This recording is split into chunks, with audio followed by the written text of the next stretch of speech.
Welcome to the horrifier, हर रोज horror का डोज।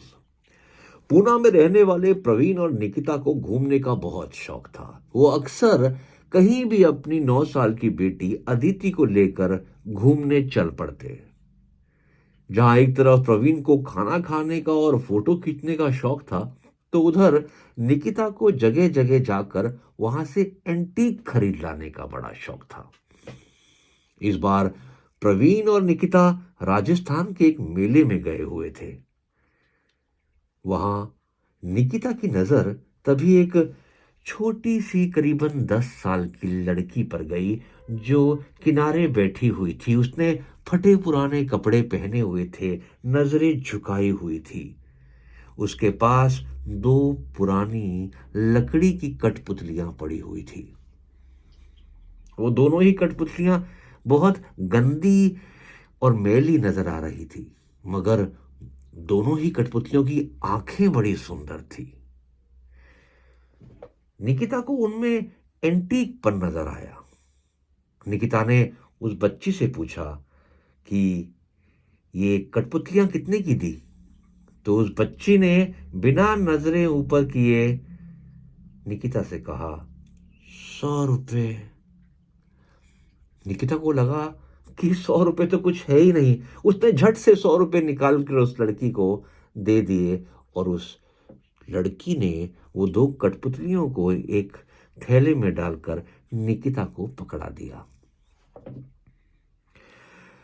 निकिता, प्रवीण और अदिति वापस अपने घर पुणे लौट आए थे। वो 7वें नंबर के फ्लैट में रहते थे। उनके यहाँ काम करने वाली कांता को निकिता ने वो थैला पकड़ाया और कहा कि इन मैली कठपुतलियों को साफ करके धूप में सुखा देना। कांता उन दोनों कठपुतलियों को लेकर उन्हें साफ करने वॉशरूम चली गई। कांता के जाने के बाद जब निकिता अपनी गैलरी में आई, तो उसने देखा कि वहां पर दो नहीं, 3 कठपुतलियां थी। उसने फोन लगा के कांता को पूछा कि ये तीसरी कठपुतली कैसे आई। तो कांता ने बताया कि उस थैले में 3 कठपुतलियां थी।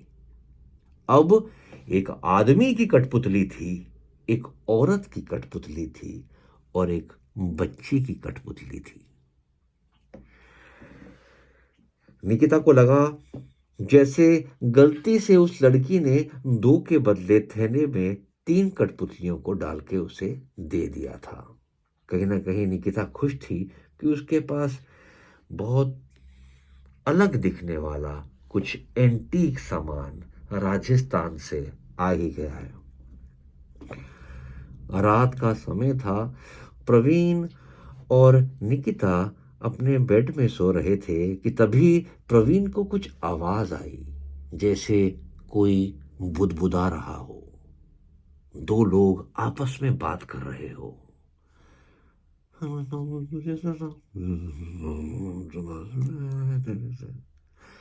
प्रवीण को लगा जैसे कि ये आवाज कहीं और से नहीं, उसके बेड के नीचे से आ रही है।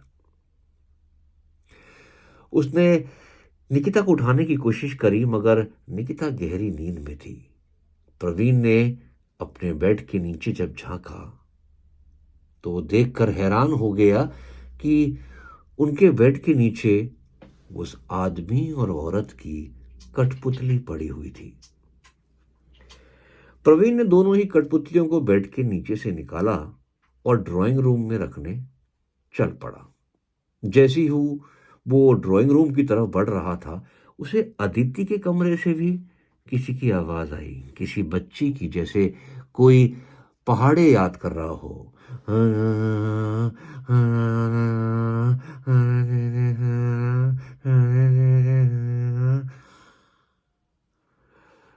प्रवीण ने अदिति के कमरे का दरवाजा खोला तो अदिति अपने बिस्तरे में सोई हुई थी। प्रवीण ने इधर उधर देखा और फिर उसकी नजर कोने में गई, जहां वो लड़की वाली, उस छोटी बच्ची वाली कठपुतली किनारे खिलौनों के बीच पड़ी हुई थी। प्रवीण ने जाकर उस छोटी लड़की वाली कठपुतली को उठाया और फिर तीनों ही कठपुतलियों को ड्राइंग रूम में एक कोने में रखकर वापस सोने चला गया। अगली सुबह अदिति को बहुत बुखार था। घबराया हुआ प्रवीण ने अपने घर में अपनी मां से बात करी और डॉक्टर को बुला के लाया।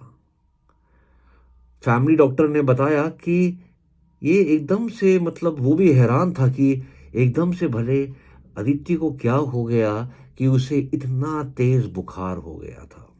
उसने कुछ दवाइयां अदिति को लिख के दी थी और फिर वो वहां से चला गया।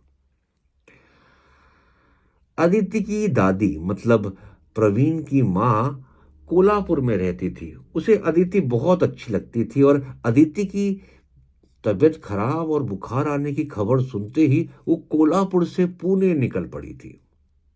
जब तक दादी अदिति के घर पहुंची तब तक प्रवीण ऑफिस जा चुका था। दादी बहुत ही पूजा पाठ वाली थी। जैसी ही अदिति की दादी फ्लैट में घुसी, उसे समझ आ गया कि वहां पर जो इन्वायरमेंट था, जो वहां पर उसको लग रहा था कि कुछ बहुत नेगेटिव एनर्जी जैसा उसे कुछ महसूस हुआ। मगर फिर वो अदिति को सरप्राइज देने के लिए चुपके से धीमे धीमे कदम से अदिति के कमरे में गई और दरवाजा खोला ही था कि अदिति को देखकर वो हैरान हो गई। अदिति अपने बिस्तरे में बैठी हुई थी। उसके बाल उसके चेहरे के आगे थे और वो मानो हुंकार रही हो।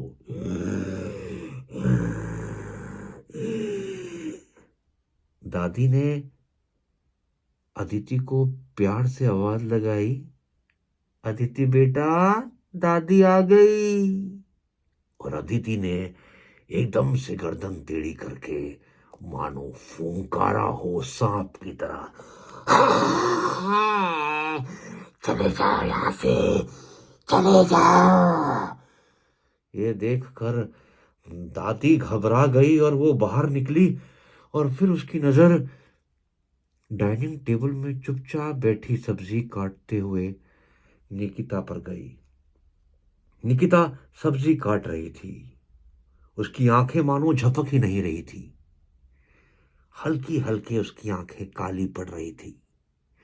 निकिता जब सब्जी काट रही थी तो उसके हाथ में चाकू पड़ने से खून बह रहा था और पूरी सब्जी में खून ही खून लग गया था।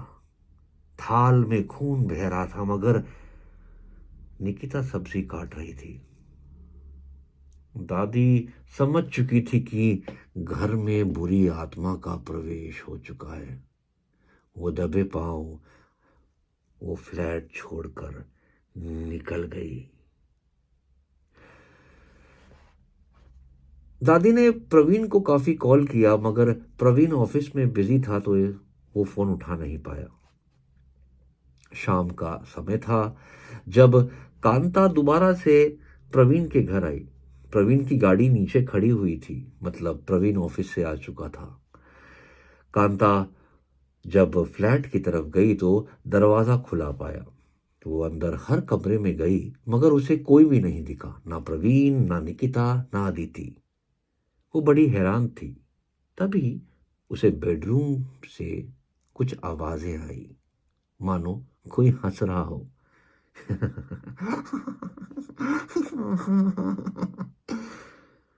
कांता को लगा कि शायद प्रवीण, निकिता और अदिति उसे बेवकूफ बना रहे हैं, छुपे हुए हैं कहीं। कांता ने दरवाजा खोला तो वहां किसी को नहीं पाया। फिर उसे दोबारा वो हंसने की, बोलने की आवाज बेड के नीचे से सुनाई दी। कांता ने बेड के नीचे देखा और फिर उसके होश उड़ गए। बेड के नीचे आदमी की कठपुतली पकड़े प्रवीण खड़ा था, बैठा हुआ था।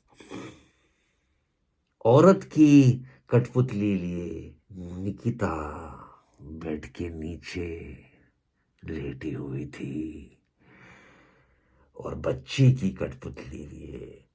अदिति बेड के नीचे थी और तीनों की आंखें काली हो रखी थी। तीनों ने कांता को देखकर फूंकारा। ये सुनकर कांता वहां से भागी और उसने लिफ्ट में जाने के बजाय उसने सीढ़ी का रास्ता लिया। मगर जैसी ही वो सीढ़ी उतर रही थी, मानो कहीं से वो छोटी कठपुतली आई हो और कांता के पांव में लिपट गई हो। कांता का डिसबैलेंस हुआ और वो सीढ़ियों से लुढ़कते हुए नीचे गिर गई। रात का समय था। अदिति की दादी दोबारा प्रवीण के घर आई थी, मगर इस बार वो अकेले नहीं आई थी। वो अपने साथ 3 पंडितों को लेकर आई थी। वो तीनों मंत्र जपते हुए और गंगा जल छिड़कते हुए उन तीनों ने प्रवीण के घर के अंदर प्रवेश किया। वो तीनों ही आबो हवा देखकर समझ चुके थे कि यहां पर एक से ज्यादा आत्माएं प्रवेश कर चुकी हैं। तभी एक पंडित जोर से चिल्लाया, कहां हो तुम? सामने आओ वरना भस्म कर देंगे। 2 पंडित लगातार मंत्र पढ़ने में लगे हुए थे कि तभी प्रवीण का दरवाजा खुला और प्रवीण, निकिता और अदिति अपने हाथों में वो कठपुतली लेकर बाहर आए। तीनों मानो जबरदस्ती घुर्राते हुए बाहर आ रहे हो। उन्हें नफरत हो रही हो बाहर आने में, मगर वो आ रहे थे।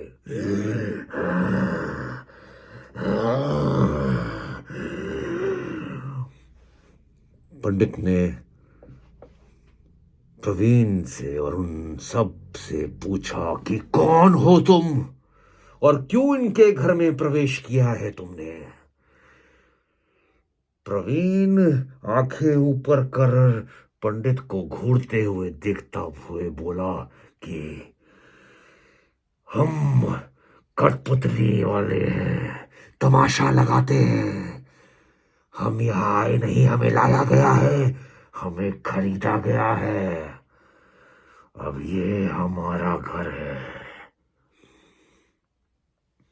पंडित ने एक बार दोबारा प्रवीण के अंदर की आत्मा को गंगा जल छिड़कते हुए कहा, तुम्हें ये शरीर छोड़ना होगा वरना भस्म कर दूंगा।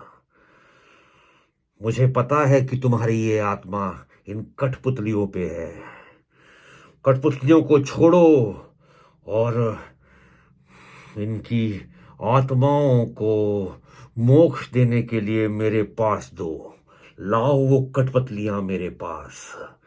दोनों पंडित मंत्र पढ़ रहे थे और उधर अदिति और निकिता और प्रवीण चीख रहे थे।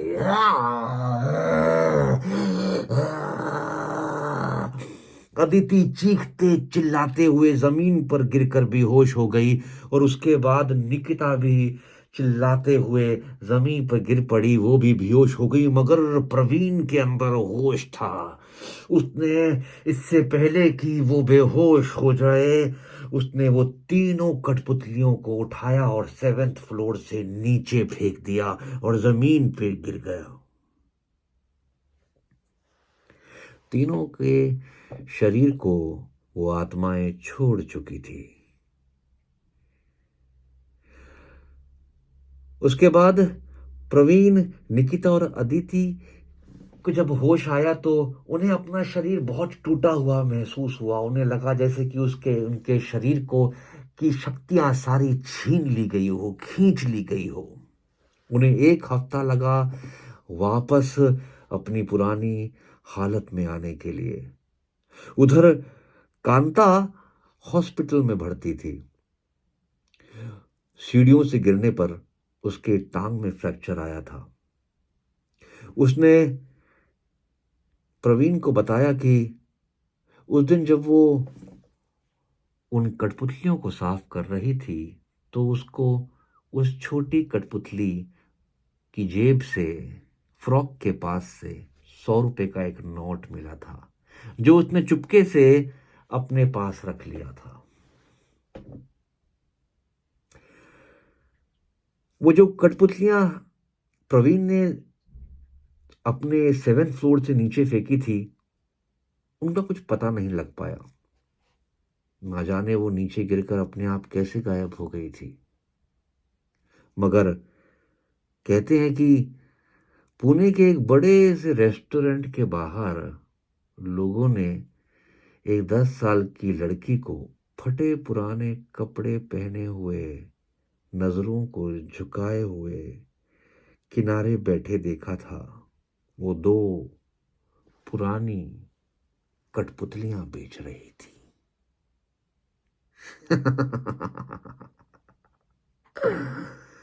अगर आपको ये कहानी जरा भी अच्छी लगी हो तो प्लीज लाइक, सब्सक्राइब और कमेंट जरूर कीजिएगा। हौसला बढ़ता है दोस्तों। Thank you.